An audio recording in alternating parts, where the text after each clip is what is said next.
Trophies and achievements in games. Something that started with the PlayStation 3 Xbox 360 era of games, where essentially fulfilling certain tasks in a game will have an indicator pop up that you completed a challenge being asked. It could be something very simple, like just pressing start, or it could be an actual difficult challenge that requires a lot of effort to go through.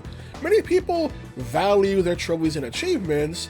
I personally don't at all and don't really care for the point of them, but I'm in a minority of that because many people do value what those bring to the gaming experience. For example, I've seen disappointment that when games get added to PS4, PS5, typically classic games, such as in this case, Tekken 3 and Soul Calibur 3 recently, they do not have trophies for those games, and there are people massively disappointed in the fact that those games do not include trophies and feel like the game has less value because it doesn't include a trophy system. Even I feel like adding trophies to an older game that wasn't designed for them is kind of an thing, but like I said, I'm in a minority. Many want their trophies, and also one thing why Microsoft effing up and losing the Xbox One generation was also a big deal, since Xbox 360 and PS3 was when people started gaining their trophies and achievements and tied to their Haunter account, and so they don't want to restart from zero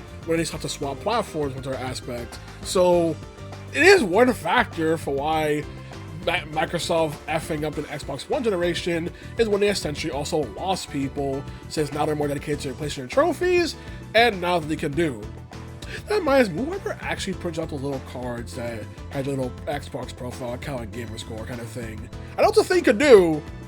I never seen anyone ever actually do it, because like, what's the point? But it was a thing you could do in order to try to make gamer score seem more interesting. Early on for PlayStation 3, and I mean like for many years, games didn't need to have trophies. But Xbox 360, games had to have achievements, but they didn't need to have trophies. I remember the game, Microsoft 4 Guns of the Patriots, did not have trophies for years, and it was via an update where they actually added in trophies into the game, because down the road trophies became mandatory for games on Sony's platform to include, or at least certain newer games. Like I said, you have older releases of games on a modern platform that don't include trophies with them. Well, Xbox always had to have them, regardless of how easy or difficult they were to even much have. Pretty sure that the Avatar game that people constantly cite as, you can get all the achievements in like the first 20 minutes of the game. It's like, great, fantastic. So is the game actually good, or people just like mentioning that Haunter aspect and nothing else? The answer comes when I mention that Haunter aspect because it's easy achievement farming, and there's some people who do value just easy achievement farming. Even if I'm a person who's like, I don't see the point. I don't get it. The first time I ever got every trophy in a game was with the game Batman Arkham Asylum, and that was because I was just 100% in the game, period. So when I finally got that final trophy, which was for defeating the Riddler, I felt like, oh, what's a platinum trophy? What? Huh? What's that? Not knowing what exactly that meant or anything. I really didn't know what trophies popped up, but it was just one of those things where like, huh? What's this? Or the fact that there's something in the game that I only found I could do because of trophies. Like there's one where before the final finale, there's a bunch of thugs that just applaud Batman, treat like a guest of honor, but if you attack them, you get a trophy for doing so. It's something that I wouldn't really thought to do, with the fact the developers spelled out, hey, here's a thing you can do in the game. Nowadays, you have many trophies that are also hidden from the player, so they don't actually spoil themselves on the game, with you having a button, at least on PlayStation, to reveal what the trophy is, so you can just try and go for it, even if it contains spoilers of what the game's asking you to do. Like I said, many games just give you trophies for the bare minimum of just completing the main scenario. There are some games where all you have to do is just hit the start button and you get a trophy for doing so. It's one of those kind of trophies I'm like, okay, but why though? And there are some trophies that are simple on paper, require a lot of effort, or the ones that require the most effort that I'm like, why? Why? A simple one on paper is the trophy for Infamous, I believe called Rockhound. What you need to do is collect every single blast shard in the game. The problem is, there's over 300 of them some bitches, so good luck doing that, and Cole's radar pulse only shows on the minimap which is not a huge mini-map, so you have to just keep pulsing and searching in order to find the shards. I remember when I played the game, I was 3 away to getting Rockhound, and it was the last trophy I needed to get the Platinum, and then boom! Yellow Line of Death. Save file, gone.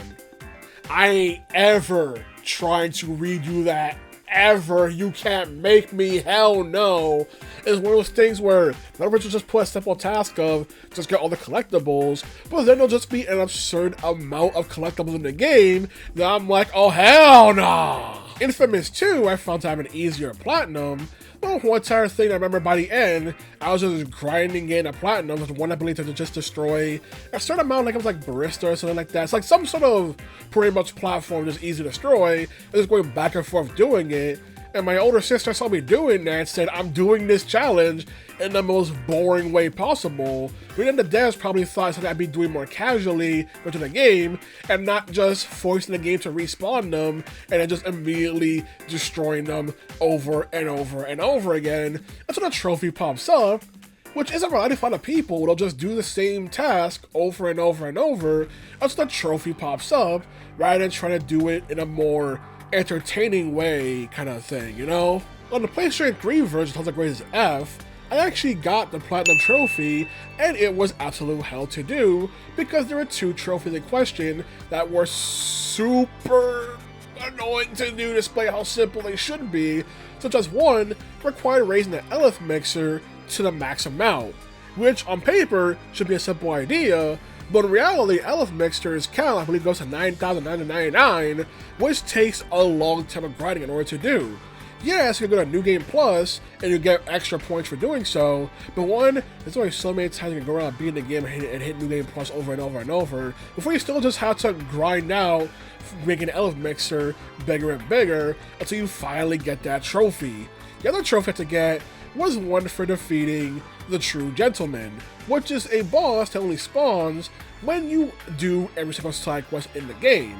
But there are side quests missable in Greatest F, so you essentially need to have a complete perfect run of the game in order to make this side quest then spawn, so you can fight this super boss that by the time you get to it will be complete chump to you, so it's not even an entertaining boss fight, but it's a trophy you need when you get the platinum. It just made the whole entire challenge not even fun to do, because in a game with fun super bosses, the True Gentleman was just bleh. Another game where I have almost every achievement in is Call of Duty Black Ops 1 on 360, but there are only 2 achievements that I'm actually missing.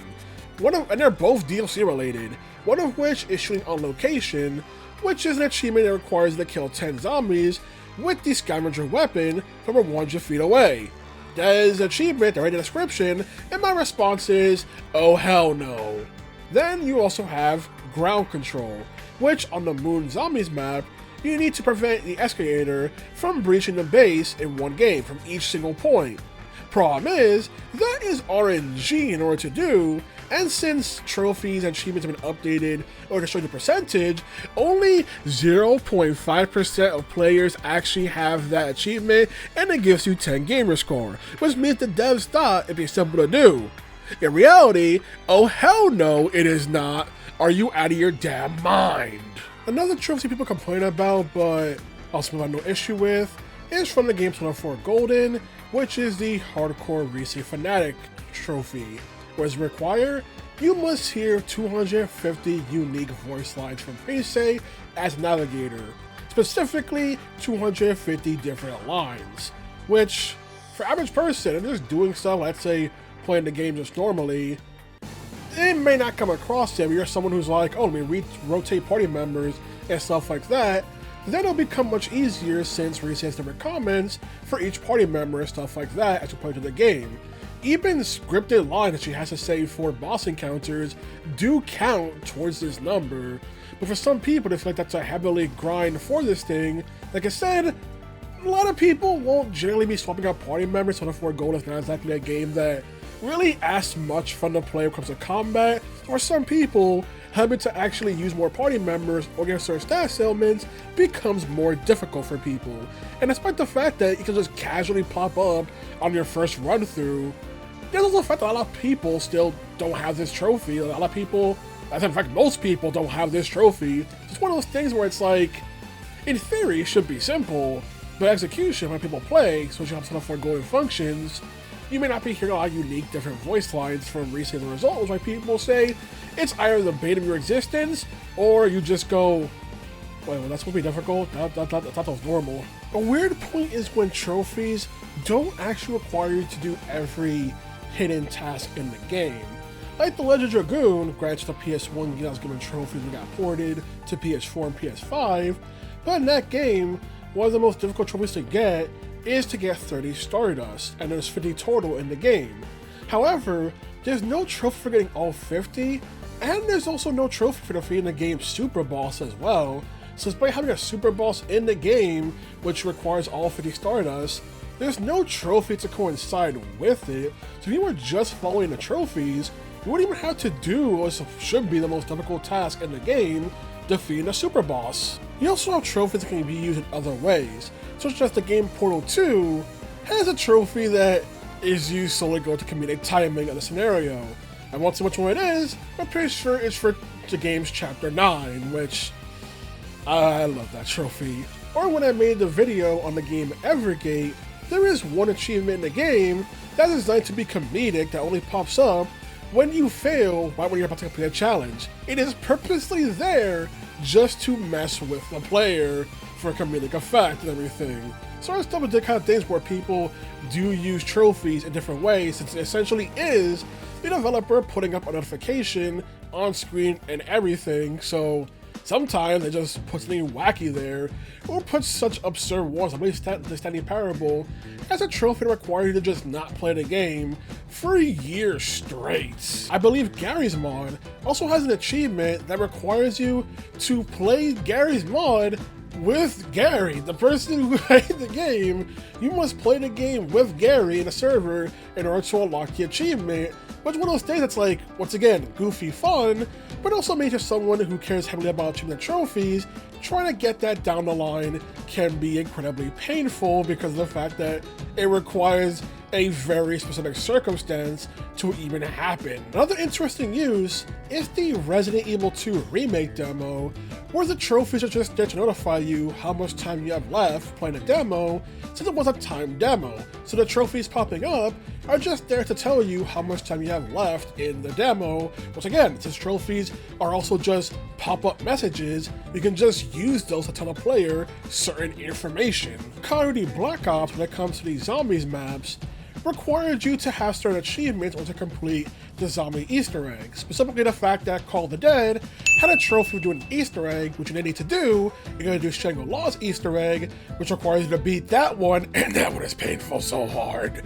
And then you need that trophy or achievement in order to then do the Moon Easter egg. At least one player in the lobby needs that Shangri-La Easter egg in order to then get the next one.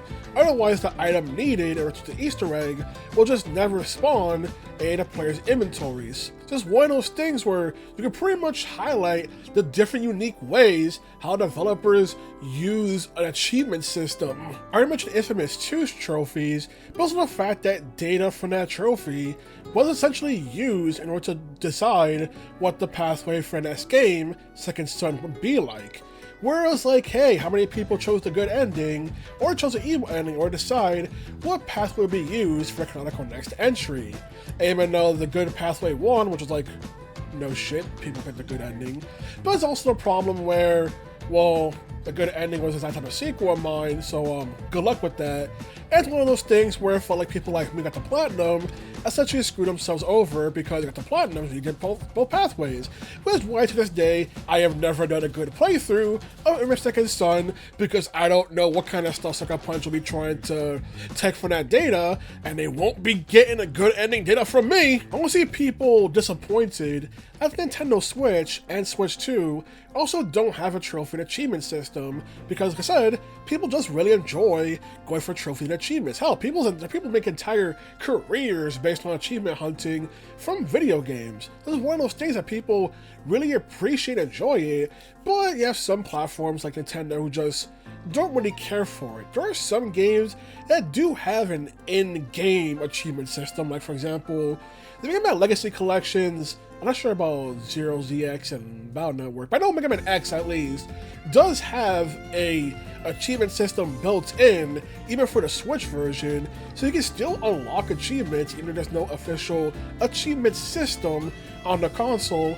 And they do also occasionally use a comedic effect, like each time you beat the game, they make a joke about, and next time Sigma was defeated for good, highlighting, making fun of the fact of, oh, Sigma keeps coming back and everything, so they're just poking fun at themselves.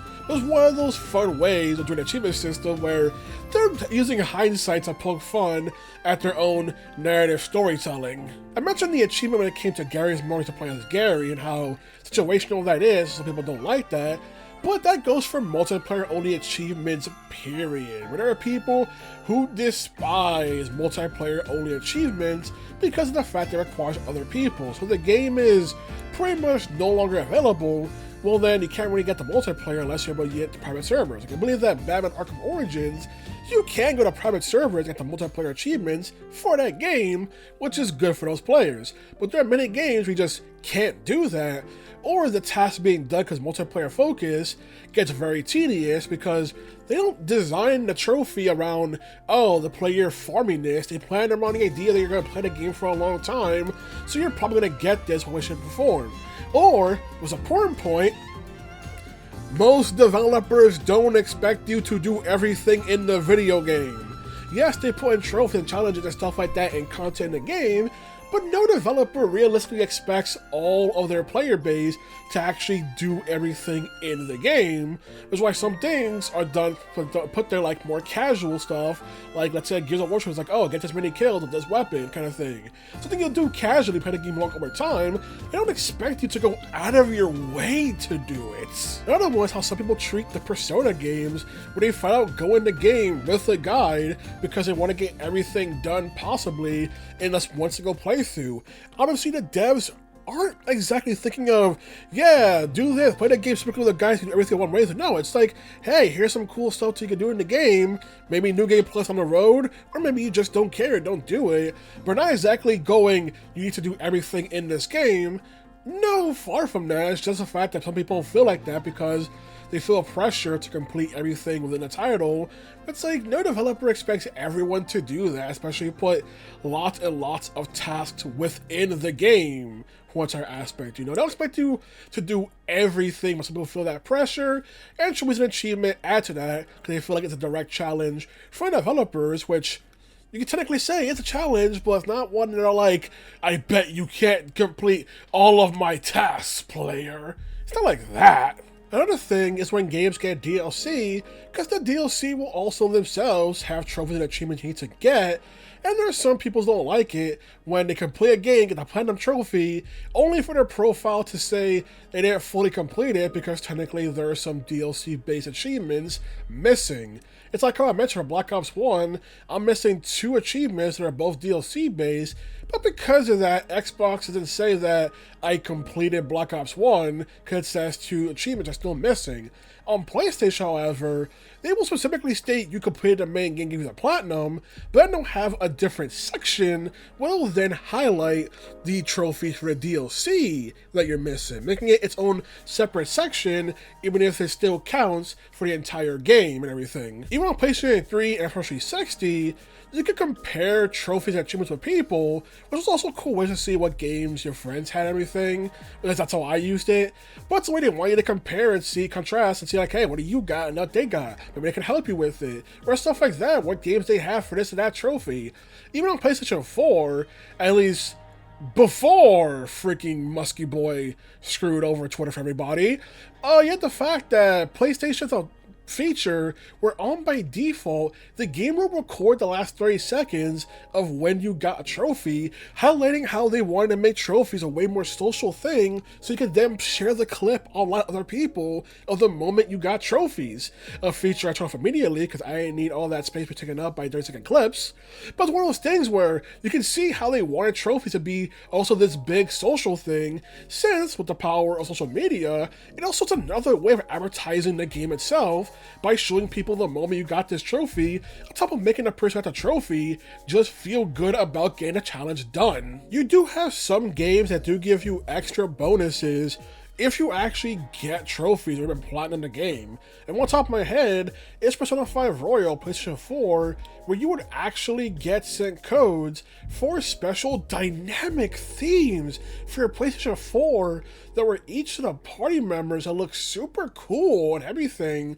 That's a cool aspect. Even so, there were characters, or even party members who got a dynamic theme. They were just super cool with their own music, their own animations, and they looked amazing. And once again, makes me so mad that PS5 removed the themes. But it was so cool to get that. Granted, by the time I got it, the emails didn't work. I had to contact PlayStation Support, and PlayStation Support will help you out. Also, on PlayStation 3, you also had Final Fantasy 13, well, PlayStation 360, PlayStation 13, where there are certain trophies you need to get that will give you a PlayStation 3 theme based on the key art of each of the characters. The trophies varied in difficulty and everything, but it's one of those things where you got a bonus for getting certain trophies in the game. There's stuff like that where some games rewarded you even further for getting trophies. I'm not sure they were tied to trophies, but I know there was also for the Kingdom Hearts 1.5 plus 2 and 2.5 HD collection separately on PS3, where you would also get themes. Also on PS4 to carry that, where you would get themes for the console. Not sure they're tied to trophies. It's one of those bonus things that's like super cool to have. That surprisingly, you think more games would do, but no. But if it's at the top when it comes to that whole aspect, for me, it's Persona 5 Royal, where you got big dynamic themes that were super cool to get. In the case of an achievement being kind of an insult in both how you get it and also what it is an achievement from Dead or Alive 4, where there are achievements that require you to lose multiple times consecutively in the online mode. So is the fact there's one for losing 5 times in a row, or losing 10 times in a row, and one for losing 20 times in a row. So not only is it just ridiculous they want you to lose multiple times in a row, you get also no gamer score for doing it, and the name of the achievement is just the name of the description, 20 straight losses in Dead or Alive Online. It is just basically a giant middle finger on your thing, and people don't know the context, be like, dang, this is really bad, Dead or Alive 4. I'm not sure there's a genre of achievements like this, but there should be, because they're all based on the same thing, which are achievements that basically have joke names, specifically for the tasks the player's doing. Like for Rocket Zero, there's I Did It For The Achievement, which requires you to watch one of the racy videos in the game. They gave you a trophy achievement for it, and make a joke title. Light Pump Chainsaw also has one called I Swear I Did It By Mistake, for being underneath Juliet's skirt at least once. And then there's Nier Automata, which has What Are You Doing? For the Tubi's dressed 10 times. The funny part about the Nier Automata one is the fact that one, it's labeled as a secret achievement, so technically this is one you have to go out of your way to even know about, so that's what you can just technically do by accident. And I did by accident because I actually found a glitch in Nier Automata where for some reason the camera started going crazy, and so you see how 2B is like swatting the floor? That's because the game is glitched out and the camera thinks it's underneath the floor when it isn't. So 2B is doing the animation of trying to swat the camera away, even though there's nothing there, the camera's head on. So you in fact can actually get this achievement by sheer accident by the game bugging out, because Nier Automata be buggy as all hell. And before someone says, that's what you get for playing the PC version, this was from the PS4 version, what you mean? You also have achievements and trophies, such as like Resident Evil 4 Remake or DLC Devil May Cry, where they name several of the trophies and achievements after quotes from previous entries, kind of one-tier aspect, where Resident Evil 4 Remake had changed the entire script to be more serious and more about the whole entire Holy Order aspect, but they kept the famous quotes from the game, from the cheesy and bad humor, as part of the achievements and trophies for several of them, which is a fun way of essentially paying respect to what came before. Same with DLC Devil May Cry, where the trophies and achievements are quotes from previous Devil May Cry games, highlighting the respect they're trying to put on the legacy within the game. Subtly, I know someone's gonna say Ninja Theory was asked her against the fans. Yes, I know, but within the game Devil May Cry, they actually see the reference and how much they actually respect the original material. I know it doesn't look like it, but trust me here. So I wanted to ram about a kid of trophies and achievements. It's because of the fact that many people do enjoy the mechanic, and a lot of people who are like me, who are like, it's kind of eh. But like I said, many are attached to the PlayStation levels they get for the trophies, and also for they fully complete a game. And like I mentioned earlier in the Arkham Asylum example, trophies can also teach you new things about games that you probably didn't even know about and go, oh, what if I go here and do this? And about the fact that I'm not attached to achievements, there are still certain achievements I do go out of my way to get, or certain platinums I do go out of my way to get. I think I might have this crappy old recording of when I got the Riddler in Batman Arkham City because of the amount of effort it took to do it, which is technically a whole entire big trophy thing to do, but it's just one of those things where it's just like, I can see the appeal, even if I'm not massively a target audience for it, and I'm fine if games don't have achievements or trophies in them, while others are disappointed they don't get them included, like I mentioned earlier, where a bunch of PS2 game emulation ports to modern consoles end up not including them, or the fact that PlayStation 3 games got updated to include them when they originally didn't. So one entire aspect. So I ramble about, go out there, play games, we get all the trophy achievements you want, or it's only the ones you typically care about. And also, one of those things where, like I said, like Dragoon example, it is still weird when some games don't make certain tasks, achievements, or trophies, even though they're a part of the game, so you think they would be, or the pain when sometimes the trophy and achievement thing that was designed to be done over a long period of time, or just a task itself is just tedious in general. I still hate the Rock Hound trophy in Infamous. Oh, they thought it was a simple task, but it's the bronze trophy too. That's how simple they thought it'd be. That's all I gotta say. Alrighty then, good day.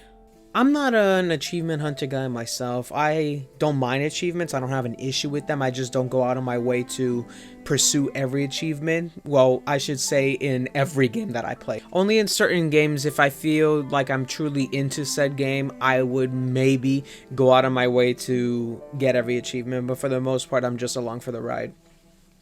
Dead Space 2 is an example of a game where I almost 100% of this game when I played it on my 360. So since I had Dead Space 2 on the 360, if you got every achievement, you would get like the Dead Space helmet for your 360 avatar. And I remember I was really into Dead Space 2. Dead Space 2 is my favorite out of the trilogy. But at the time, it was just 1 and 2. So in 1, I did get achievements here and there. I don't think I 100% of 1. But in 2, I was determined to 100% it. I did multiple playthroughs. And I repeated it so much at the time. I knew the entire layout of the game like the back of my hand. I knew where every item would spawn. I knew what direction to go, where the enemies would spawn, you name it. I religiously studied the layout of that game back in the day. So the last achievement that I needed to get was to beat Dead Space on hardcore, the hardest difficulty in that game. And Dead Space 2, if I remember correctly, has... Is it 12 chapters? It's been years since I played Dead Space 2. I believe it's 12 chapters. Or 15. It was one of the two. I can't accurately remember. And throughout those chapters, you are only allowed to save 3 times in the entire span of that game. And there are no autosaves. Autosave is disabled. The enemies can 1 or 2 shot you depending on your health and depending on the type of enemy. Ammo, health, all that is scarce as hell. And again, since I studied the layout religiously, that was not a problem for me. I breezed through everything, through the mini bosses, through the bosses, all that, except when it came to the final chapter of Dead Space 2. I used my final save in the last chapter, and it took me many attempts to get to that point because I was conserving the saves. I kept dying, having to repeat multiple chapters because I just couldn't make it to the next save point. And I could not beat the last chapter on hardcore because of the goddamn regenerator necromorph. That motherfucker, it became Flash Gordon on hardcore mode. It's already rough enough that, you know, obviously hence by his name Regenerator, no matter what you do, he can't die. You know, it's a returning character from part 1, so he'll just regenerate his limbs and whatnot. But on hardcore mode, I swear to God that motherfucker became Flash Gordon. You would throw stasis at him to try to slow him down, and he would, like, eat that. He would slow down for maybe 0.1 second, and then he'll just be like, hello. And if that's not enough, there are more enemy spawns on hardcore mode, so hell, what did I do in normal gameplay? Freeze the regenerator, deal with the normal enemies. What happens in hardcore mode? Freeze the regenerator for 0.1 second, and then I get spammed by all the enemies. I had to bum rush it to try to make it to the final boss, which is, spoiler alert, Hallucination Nicole. And at that point, my health is already low. And then when you fight Hallucination Nicole and she throws all those hallucination necromorphs at you, I'm almost out of health. I'm almost out of ammo. There's not enough space for me to run. Isaac is limping. And for the life of me, I could not beat it. That is one of my greatest fumbles in my gaming history, to me personally, is that I could not beat it. This was back in 2011, 2012. I have not touched Dead Space 2 since. Not to say like that game killed it for me. Not to say the difficulty killed it for me, but it's just that I was so close, and I was done. And it's been, I'm about to date the video. It's now 2025. It's about to be 2026. It's been a good 10 plus years, and I have seriously forgotten a good chunk of the layout of this game. I have not played this in a while. And, you know, obviously I'm not on my 360 anymore, and that avatar thing is not here on PC platforms and whatnot, so it's a relic of the past, unfortunately. But yeah, Heart to the Core achievement was probably the most frustrating and my greatest defeat in my gaming history. Mass Effect is a series that I have repeatedly, religiously, repeated, worshipped, you name it. I will never stop glazing the trilogy. But that's not what I'm here to talk about. I'm here to talk about achievements. So, Mass Effect as a whole has a separate category of achievements. Each individual game has their achievements, but then there's an achievement for the trilogy as a whole. One of these achievements is called Insanity. You have Insanity 1, Insanity 2, and Insanity 3. And you can probably figure it out that it's to beat each one of the Mass Effect games on Insanity mode, which is the hardest difficulty ever. Now, here's a 180.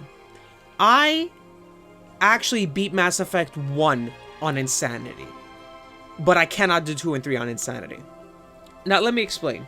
I'm a casual gamer. I usually like to play my stuff on the easiest difficulty. I'm not gonna sugarcoat it. I like to be God in my games. I like to be untouchable. I like to be all-powerful. I don't, you know, some may say, oh, where's the challenge? You know, you learn and you grow. I know, you know, and more power to you if you like that. To each his own. I'm not here to dictate how you should or shouldn't play. But to me personally, I just feel more comfortable, and I just love being overpowered. I love being God in video games. That's just how I roll.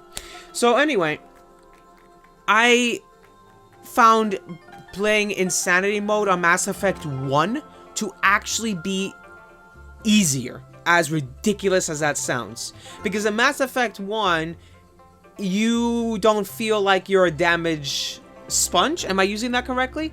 I don't feel like I can absorb all the damage. Because in Mass Effect 2, even on easy mode, when the enemies shoot you, half your health is already gone. I don't want to imagine that on Insanity mode, and I didn't even bother on 3. I don't want to imagine 3. 3 is a little more decent with their damage output, but I don't even want to imagine 3 on Insanity. But 2, I would say, me personally, that's impossible to do on Insanity mode. But 1, it was decent. I can do 1 because, like, you know, you use your invulnerability ability in 1, and that lasts way longer than it did in 2.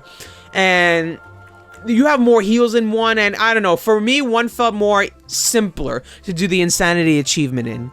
But yeah, so I couldn't really like truly 100% Mass Effect trilogy as a whole, because I did 100% the individual games respectively, and I did get a joint achievements for all 3 games, like, you know, play as the same character, romance the same person on all 3 games, etc, etc, simple things like that, kill a certain amount of enemies, whatnot. But the last 3 achievements to perfectly and wholly get 100%. I can't. I only, it was a miracle that I beat Insanity Mode on Mass Effect 1. I felt proud for myself for that, but I am not doing that on 2 and 3. That's, no. Now, for Mass Effect 3, there's another achievement that I did get, but was very annoying to get. It was called The One and the Only. It's a achievement that you get in the Citadel DLC. Basically, you have to go to the simulation with whatever squad mates you choose, and turn the difficulty up. And also, essentially, do a mirror match, which is fighting yourself. I think, if I remember correctly, the achievement was not only do you have to do a mirror match against yourself, but you have to do it on, like, normal or above.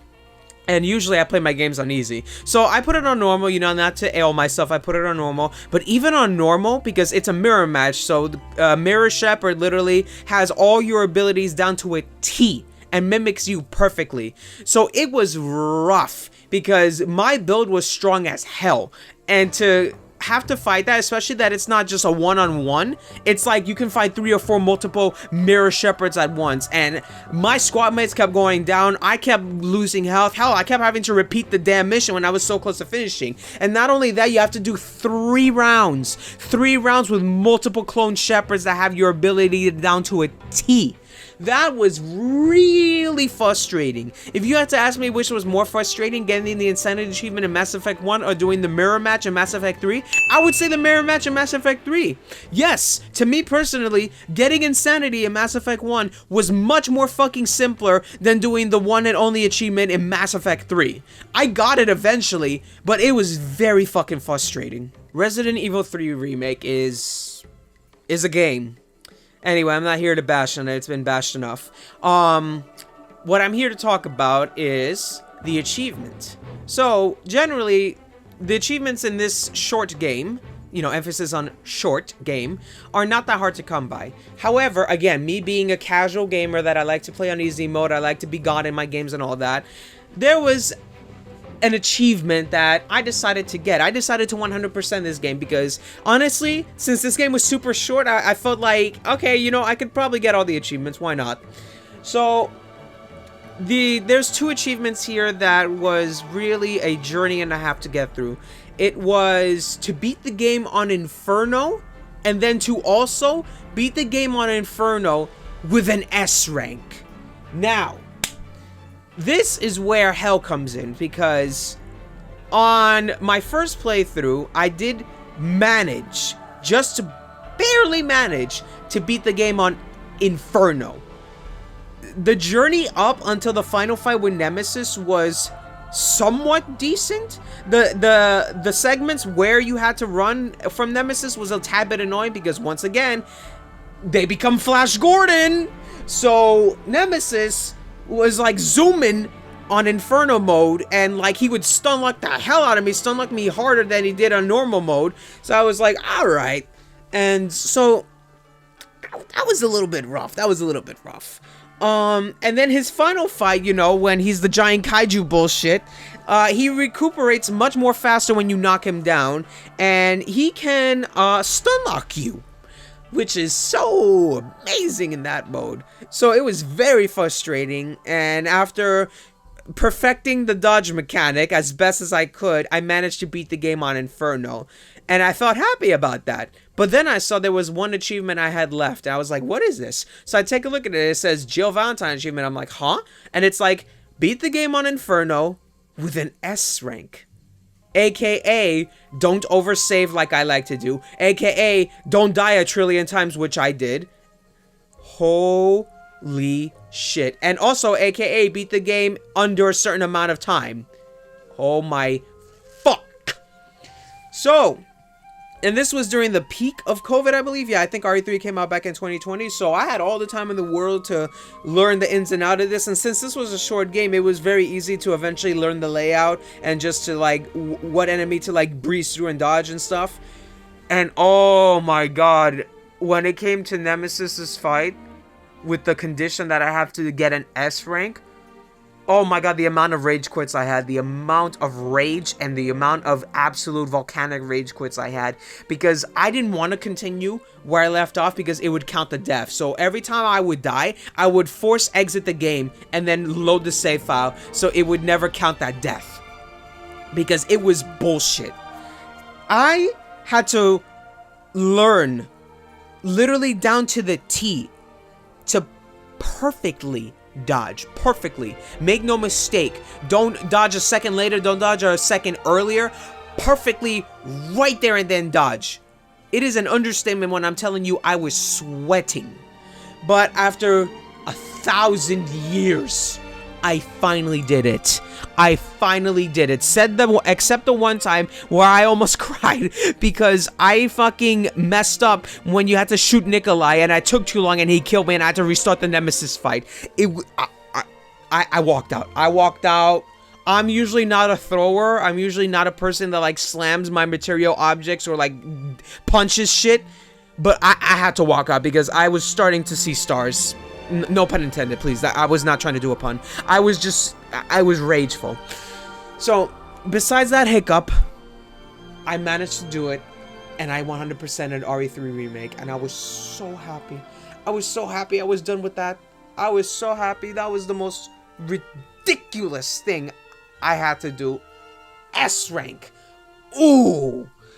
But I did it. I did it only because the game was very short. If it was a long game like RE2 was, no, I wouldn't do it. Not to say RE2 Remake is a bad game, but I'm just saying like, I only did it because RE3 was that short and easy to memorize. Now for Gmod, you don't really think about achievements when it comes to Gmod. It's just a sandbox, fuck around, do whatever you want type game. With Valve assets and a workshop where you can like pretty much use any IP into Gmod and do whatever content you want with it. So, you know, Gmod has some fun achievements, like say the secret phrase, which everybody knows that you can just look up easily. You know, upload something to the workshop, get a likes on the workshop, you know, play on the same server for a certain amount of hours, play with a certain amount of friends, etc., etc. The one achievement that is pretty much impossible as of, again, I'm going to date this, as of 2025 going into 2026, as far as I know, is Yes, I Am the Real Gary achievement. Because if you played Gmod back in the day where Gary was very involved in Gmod, you would be one of the lucky few to coincidentally play on the same server as him and then, instantly unlock that achievement.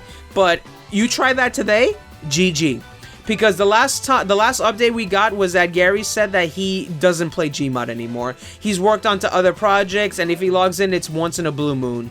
So if you try to get the Yes, I Am the Real Gary achievement in this current time frame, GG, man, I'm sorry. You know, my condolences, thoughts and prayers, all that jazz. But if you played Gmod back in the day, you were one of the lucky few to get it. Dead Rising 2 has an achievement that I dislike called, I forget what it's called. I know it's something about like it's a party, everyone is invited. The condition was that you have to escort 8 survivors at the same time into the safe room. Now, this is annoying for 2 fronts. One, actually 3 fronts. One, when the timing in Dead Rising, because you know certain missions you have to fulfill by a certain time, you have to go to a certain point by a certain time, so you're on a time limit. Second, certain survivors don't appear until certain points later in the game. And it's annoying because, again, you need to accumulate 8 survivors at once, aka you can't bring them into the safe room. But if you try to leave them, to point them in one area and they stay there and you transition to a different level, their health starts going slowly down because they're dying since you're not there to protect them, even though you probably, you know, like I did, I left them in the area of ventilation before the safe room, but according to the game, oh no, they're dying even though there's no zombies near them. And third, if you try to let them join you when you have to go fight bosses and shit, they are a liability because one, they might get in the way, you might accidentally hit them and they might revolt against you, or they might get hit by the boss and get killed, or they might get swarmed by the zombies and get killed. So it's like, fuck me. And I tried to do this early in the game, maybe I did it wrong, because in the early game you can get a bunch of survivors, but they would never equivalent to 8. They would never equivalent to 8. You get Rebecca when you have to carry her to the safe room. When she's injured, you could get the old woman, the arguing marriage couple, that's 2 people, some other 2 people, like, you could probably get 6 at most. I could never get 8. And even if I try to, like, leave everybody in an area for a time being, if they get sacrificed health, it just doesn't work. It just doesn't work. I never got the achievement. That achievement is probably the trashiest achievement in that game. Now, I never said I was trying to 100% Dead Rising 2. I just thought that would be something I could do, but clearly I can't. Left 4 Dead is a favorite Valve game of mine along with Half-Life, but Left 4 Dead 1 and 2 have respective achievements.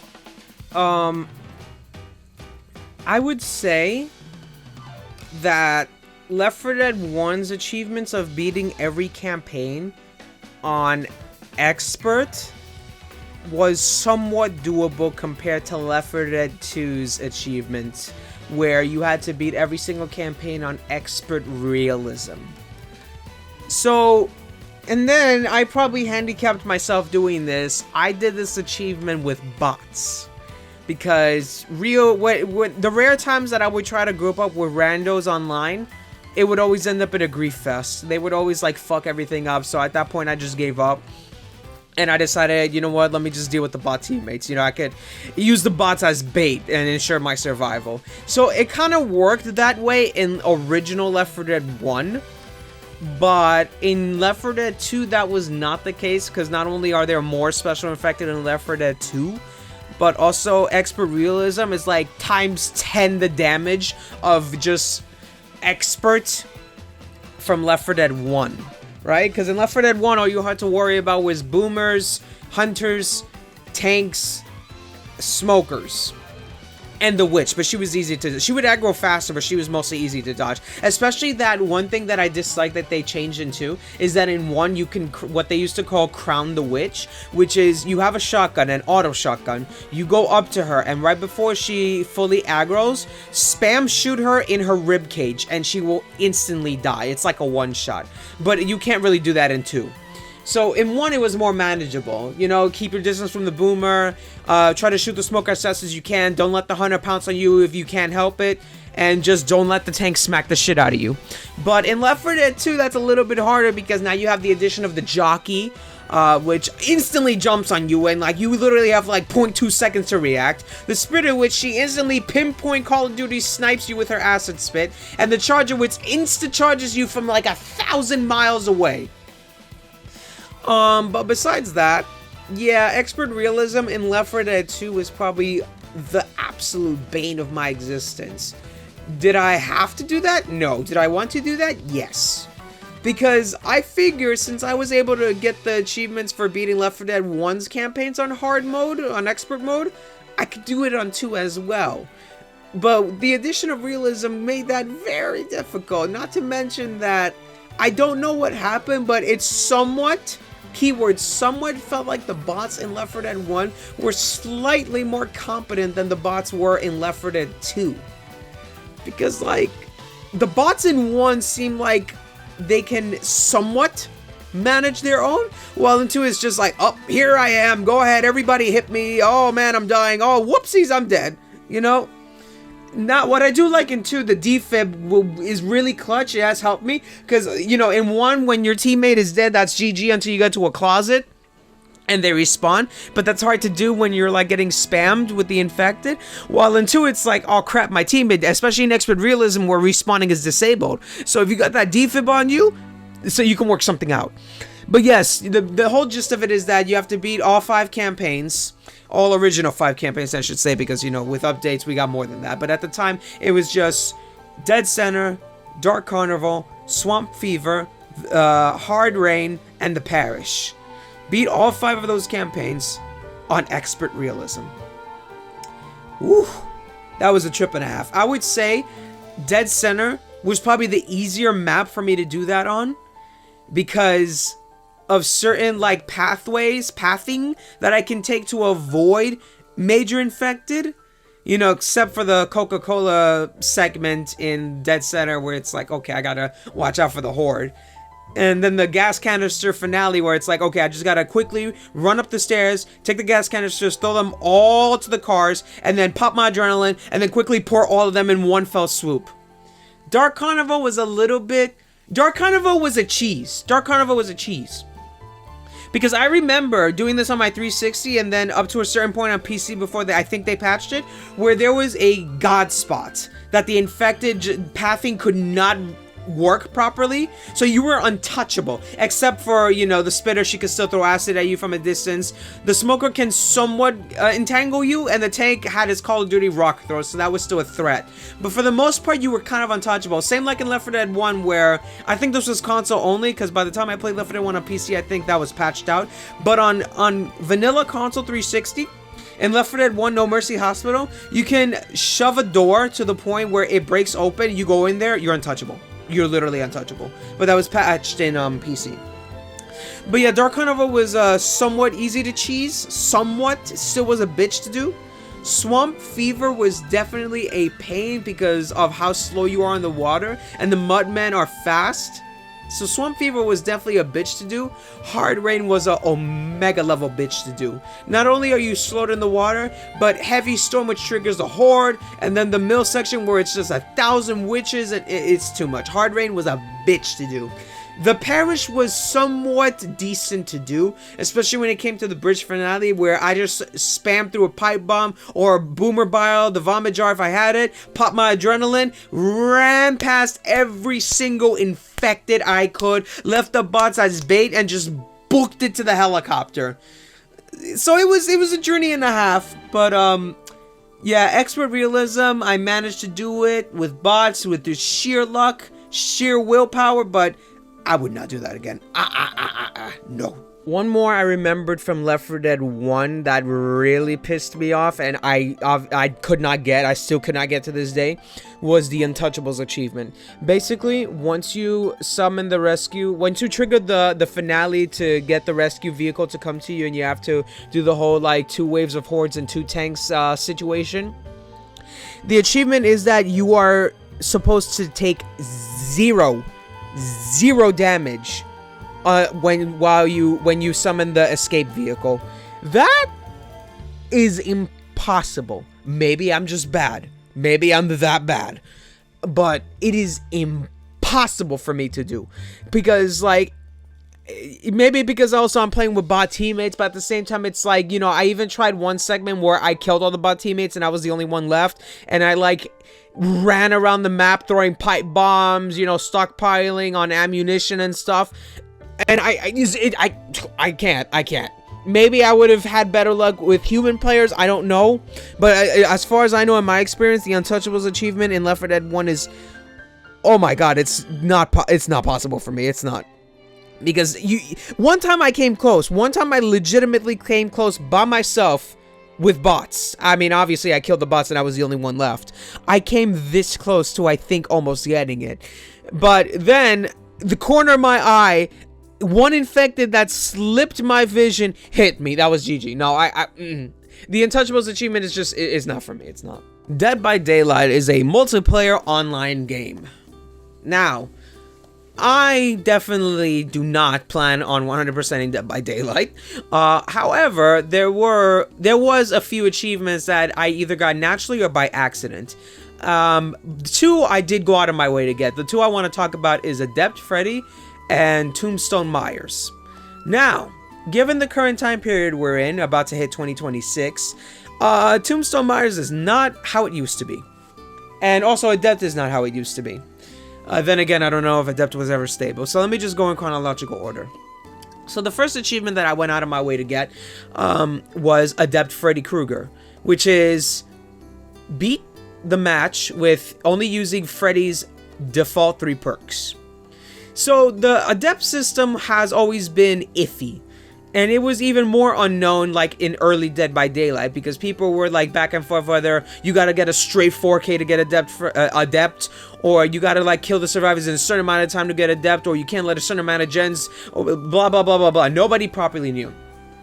Now, this one is my fondest memory, because for me, I was playing Adept Freddy. I got the map Hawkins, you know, pre-changed Hawkins. This was original Hawkins. And I got 3 out of the 4 survivors. I knocked down the last one, and I decided, you know what, screw it, let me give him Hatch. So I let the last survivor escape, and yet I got Adept Freddy. I got Adept Freddy, even though I let 3 survivors escape, a couple of gens got done, the game did not end quickly, and I got Adept Freddy just like that. So I was like, alright, cool. So that's a fun memory I have. And the one that I really went out of my way to get, which was almost impossible, was Tombstone Myers. Basically, kill all 4 survivors using Tombstone Myers. Not Amori, not hooks. You have to kill them with Tombstone. And anybody who knows old Tombstone knows that was a bitch to get, because you are slow as fuck. And the charge that you need to stalk the survivors in order to tier up was also slow as fuck. You basically had to bring slowdown perks like stop the gen from progressing, or like halt progress for a little bit. Slowdown. Slowdown was your god for this type of build, because it was Burger King Myers, as they say. And this was also back in the day where there were no bots. And if a survivor DC'd, it was GG. They were gone. And you needed all 4 survivors. So if a survivor wanted to be petty, and if they wanted to fuck your day up, and they knew you were doing Tombstone Myers, they would DC. And that would immediately negate the whole entire challenge. So, I knew all the risks going in, but I was like, let me try my hand at it. Of course, there were multiple failures, until this one godsend match that happened. So, I played the match, and they knew I had Tombstone. And, you know, the annoying thing, which is, you know, smart on the survivor's part, but annoying on the killer's side, would be the survivors to counter Tombstone would be hide in a locker, and that prevents you from grabbing them and mooring them. You would be forced to grab them out of a locker, and you would have to try your best to get them to a corner, make as much distance from the locker as possible, so that way you can attempt to try to catch up to them if you're running the play with your food perk to give you a speed boost, to try to catch up with them before they get back in the locker. So I was extremely lucky in that in my match, the survivors, I kid you not, did not go to the locker to counter me. And none of them DC'd. I had a fear because I got 3 out of the 4 and it was a race for the hatch. I found the hatch, but the survivor was beelining it towards it. And there was a locker nearby. So I thought to myself, okay, I don't have enough time to close it, because if I do, they'll hop in the locker, wait to endgame kills them, and I lose. So I was like, I'm going to take the risk, and I'm going to meet them head on. And I thought maybe at most they'll hide in the locker, and I'll try to get them to a corner. Instead, they did not hide to a locker. They were beelining it to the hatch. So I grabbed them, and I was killing them, and I was like, okay, I got to wait till this goes through entirely, because there was a chance they could DC and prevent me from getting the achievement. They did not DC. And it was right there and then. Pre-bots, old DC method, old Myers. I got the Evil Incarnate Tombstone achievement. I was so happy. I was so happy. That was, to me, that was really fulfilling. That was the pinnacle of achievements for Dead by Daylight. I don't think there will be another achievement that will be as pinnacle as that, especially now that you have bots that replace survivors and killers constantly getting warped and nerfed and changed. And anyway, this isn't a DBD rant video. This is just, that was my favorite achievement to get besides Adept Freddy. Adept Freddy was a fond memory, but Tombstone Myers was my proudest, there we go, that's what I'm looking for, proudest achievement to get. And I'm glad I got it back when DBD was in the trenches of getting achievements, unlike now where it's like, maybe it's easier, I don't know, I haven't bothered trying to get achievements. I haven't even been on DBD as much now.